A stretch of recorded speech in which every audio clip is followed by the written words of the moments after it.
Ce qui est formidable avec une journée ensoleillée, c'est qu'on peut pleinement profiter de la vie. En famille, à deux, seul, à plusieurs, chacun fait ce qui lui plaît. Mais si on habite quelque part près des champs traités avec des pesticides, peut-on vraiment faire ce qu'il nous plaît en toute sécurité?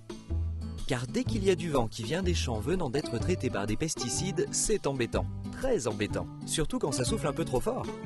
Il y a bien longtemps qu'on ne croit plus dans les belles des champs. Car même si les zones de non-traitement sont respectées, les populations sont-elles vraiment protégées? D'abord, voici une petite explication sur les ZNT, dont le but est de protéger les riverains en théorie.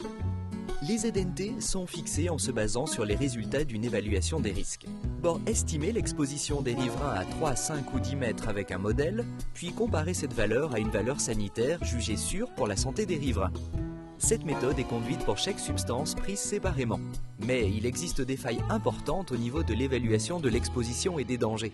À cause de ces failles, l'évaluation des risques ne protège pas assez les fœtus, les bébés, les jeunes enfants et les adolescents et adolescentes, les personnes un peu trop minces, ainsi que pour les gens qui bougent un peu trop et ceux qui respirent un peu trop fort. Récapitulons. L'évaluation des risques sous-estime les expositions via la consommation de légumes du jardin, l'inhalation de poussière, la force du vent et dans certains cas, la durée d'exposition.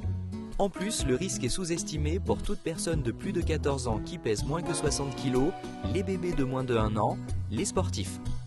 Il y a aussi des failles du côté de l'évaluation des dangers de substances. Les valeurs sanitaires sont basées uniquement sur des études de l'industrie. Elles ne prennent pas toujours en compte le risque cancérigène et jamais l'effet cocktail. Si quelques paramètres de l'évaluation du risque étaient plus protecteurs, beaucoup de produits et d'usages ne devraient plus être utilisés à proximité des habitations, et la vie reprendrait ses droits en toute sécurité. Notre association a rédigé un rapport complet sur le sujet qu'elle a remis aux autorités compétentes qui montre toutes ces faiblesses de l'évaluation des risques. Vous voulez agir à nos côtés sur ce dossier? Interpellez vos décideurs sur notre plateforme Shake ton politique pour faire passer nos demandes. En effet, notre association demande entre autres des zones non traitées vraiment protectrices, surtout lors de l'utilisation de pesticides particulièrement dangereux comme des cancérigènes, l'interdiction des pulvérisations en cas de vent supérieur à force 2 sur l'échelle de Beaufort, plus de moyens pour contrôler le respect de la réglementation et surtout la mise en place d'une réelle politique de sortie des pesticides de synthèse.